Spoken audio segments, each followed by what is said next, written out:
प्रश्न 510 और 92 का अभाज्य गुणनखंड विधि द्वारा HCF और एलसीएम ज्ञात कीजिए तथा इसकी जांच कीजिए कि दो संख्याओं का गुणनफल बराबर HCF गुणित एलसीएम। इस प्रश्न में हमें 510 और 92 का अभाज्य गुणनखंड विधि द्वारा HCF और एलसीएम ज्ञात करना है और इसके बाद में हमें ये जांच भी करना है कि दो संख्याओं का जो गुणनफल होता है वो उनके HCF और एलसीएम के गुणनफल के बराबर होता है। इस प्रश्न को हल करने के लिए हम लिखेंगे हल और हम पहले 510 के अभाज्य गुणनखंड ज्ञात करेंगे। इसके लिए इस तरह से लाइन बना लेंगे, 510 को यहाँ पर लिख लेंगे। अब ये चेक करेंगे 510 सम संख्या है या विषम संख्या है। सम संख्याएं वे संख्याएं जिनका इकाई अंक 2, 4, 6, 8, 0 होता है सम संख्याएं कहलाती है और वे संख्याएं जिनका इकाई अंक 1, 3, 5, 7, 9 होता है विषम संख्याएं कहलाती है। अगर कोई सम संख्याएं तो हम यहाँ पर कितना लिखेंगे? 2 लिखेंगे, चाहे वो कोई भी सम संख्या हो। अगर विषम संख्या हो तो हम वहाँ पर भाग लगाकर चेक करते हैं। ठीक है, अब यहाँ पर देखो ये जो 510 है इसका इकाई अंक 0 है तो ये सम संख्या है। सम संख्या है तो हम यहाँ पर कितना लिखेंगे? 2 लिखेंगे। ठीक है, अब 2 के पहाड़े में 5 नहीं आता है, फिर कितना आता है? 4। कितनी बार में? 2 बार में 4 आ जाएगा। ठीक है, 4 आ गया, 5 में से 4 गया, कितना बचा? 1। ठीक है, वो यहाँ आ जाएगा और ये कितना हो जाएगा? 11। 2 के पहाड़े में 11 नहीं आता है, कितना आता है? 10। कितनी बार में? 5 बार में 10 आ जाएगा। 11 में से 10 गया, कितना बचा? 1, वो यहाँ आ जाएगा। ये कितना बन गया? 10। 2 के पहाड़े में 10 आता है, कितनी बार में आएगा? 5 बार में, तो हम यहाँ पर लिख देंगे 5। ठीक है, अब देखो ये आ गया 255 और इसका इकाई अंक कितना है? 5 है। ठीक है, तो ये विषम संख्या है और विषम संख्या है तो यहाँ हम 2 नहीं लिख सकते, तो हम भाग लगा कर देखेंगे। जितनी भी अभाज्य संख्याएं हैं उनका भाग लगाकर चेक करेंगे। तो शुरू करेंगे हम 3 से। 3 का इसमें भाग लगाएंगे तो भाग चले जाएगा, बिल्कुल चले जाएगा, तो हम यहाँ पर कितना लिख देंगे? 3। ठीक है, 3 के पहाड़े में 2 आता है क्या? नहीं आता है। ठीक है, और ये जो 2 है वो 3 से छोटा है, तो इन दोनों अंकों को एक साथ देखेंगे हम, तो कितना हो जाएगा? 25। 3 के पहाड़े में 25 नहीं आता है, कितना आता है फिर? 24 आता है। कितनी बार में? 8 बार में 24 आ जाएगा, तो 25 में से 24 गया, कितना बचा? 1, तो ये कितना हो जाएगा? 15। 3 के पहाड़े में 15 आता है, कितनी बार में?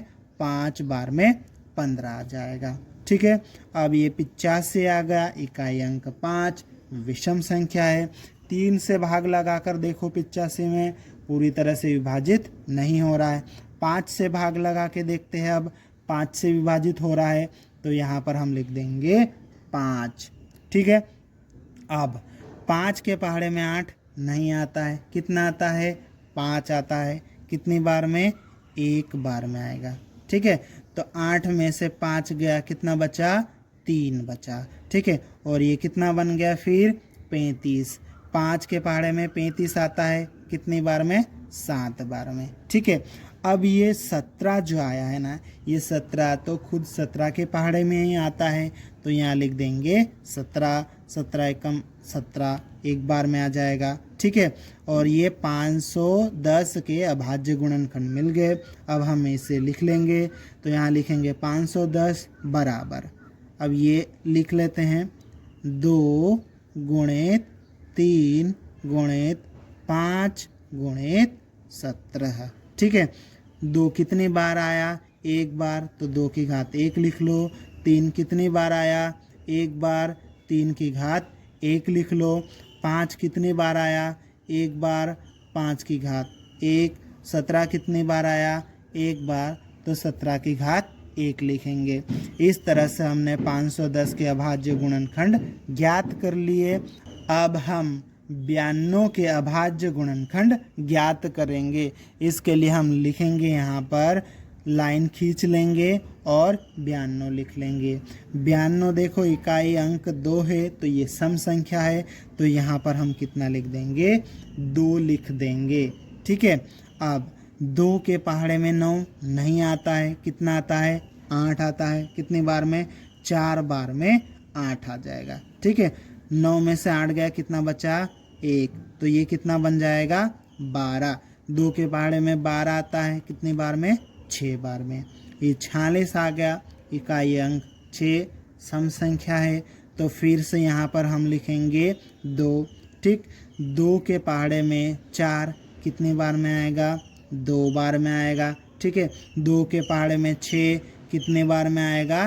3 बार में। अब ये जो 23 आया है, ये 23 खुद 23 के पहाड़े में ही आता है, तो यहाँ हम 23 लिख लेंगे, और 23 के पहाड़े में 23 एक बार में आएगा। ठीक है, अब हमने ये जो अभाज्य गुणनखंड निकाले 92 के, ये हम यहाँ पर लिख लेंगे।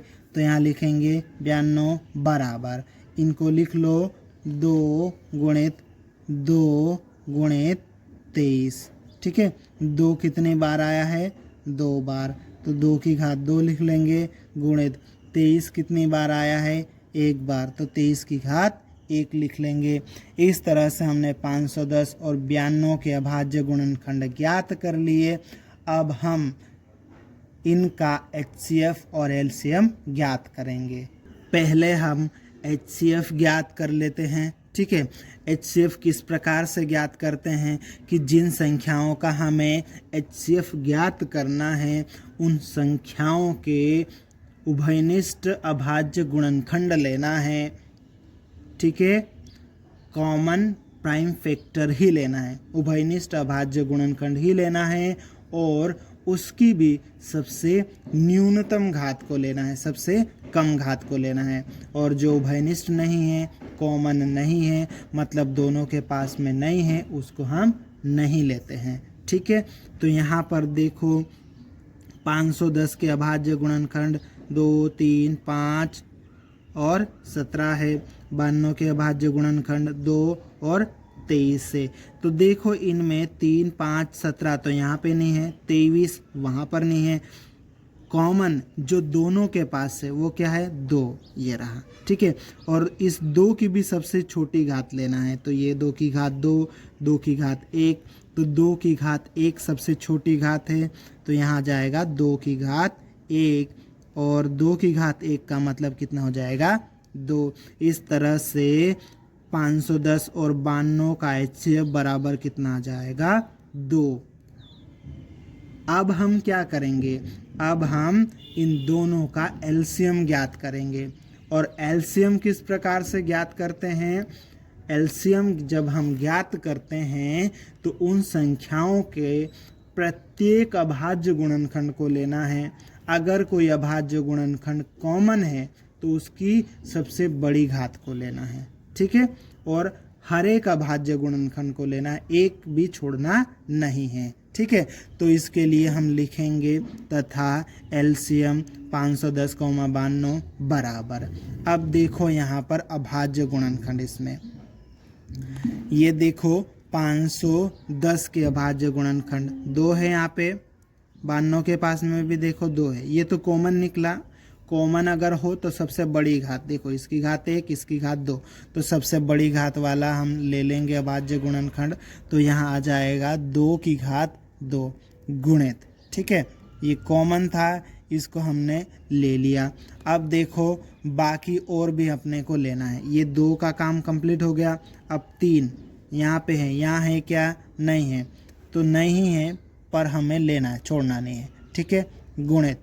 अब देखो अब क्या है अपने पास में 5 की घात 1, ठीक है, यहाँ है नहीं है तो यही वाला अपन ले लेंगे 5 की घात 1 गुणित, फिर देखो यहाँ 17 की घात 1, यहाँ है क्या नहीं है तो यही वाला ले लेंगे 17 की घात 1, फिर गुणित।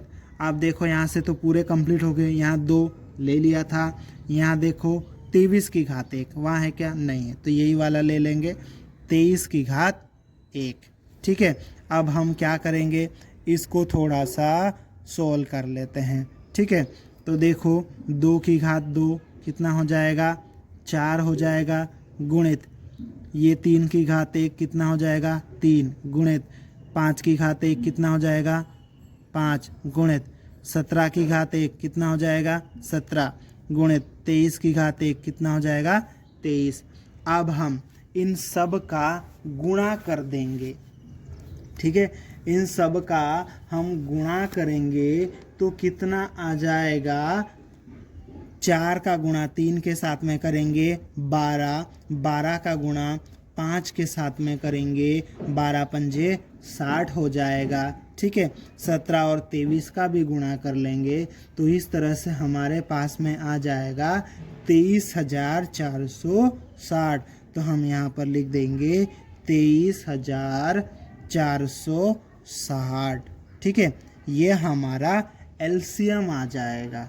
यहाँ पर हमने 510 और 92 का HCF 2 और 510 और 92 का एलसीएम बराबर 23,460 ये निकाल लिया। हमने आधा प्रश्न हल कर लिया है। अब हमें क्या करना है, जांच करना है। क्या जांच करना है कि दो संख्याओं का गुणनफल उनके HCF और LCM के गुणनफल के बराबर होता है, ये हमें जांच करना है। तो इसके लिए हम लिखेंगे अब, ठीक है, 510 और 92 का HCF गुणित 510 और 92 का LCM बराबर HCF और LCM का गुणा करेंगे। HCF कितना था इनका, HCF था इनका 2, तो यहाँ पर हम लिख देंगे 2 और गुणित LCM कितना है इनका, ये रहा 23,460, 23,460। अब हम क्या करेंगे, इस 2 का 23,460 के साथ में गुणा करेंगे तो ये आ जाएगा 46,920 आ जाएगा, ठीक है। अब फिर आगे क्या करेंगे, तथा लिखेंगे और इन दोनों संख्याओं का 510 और 92 का भी गुणा करेंगे और 510 और 92 का भी गुणा करेंगे तो हमारे पास में कितना आ जाएगा 46,920।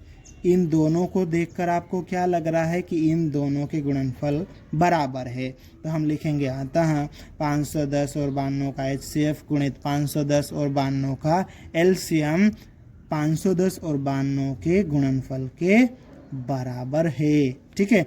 इस तरह से ये जो है सत्यापित हो गया, ठीक है, और इस तरह से ये हमारा उत्तर पूरा हो गया।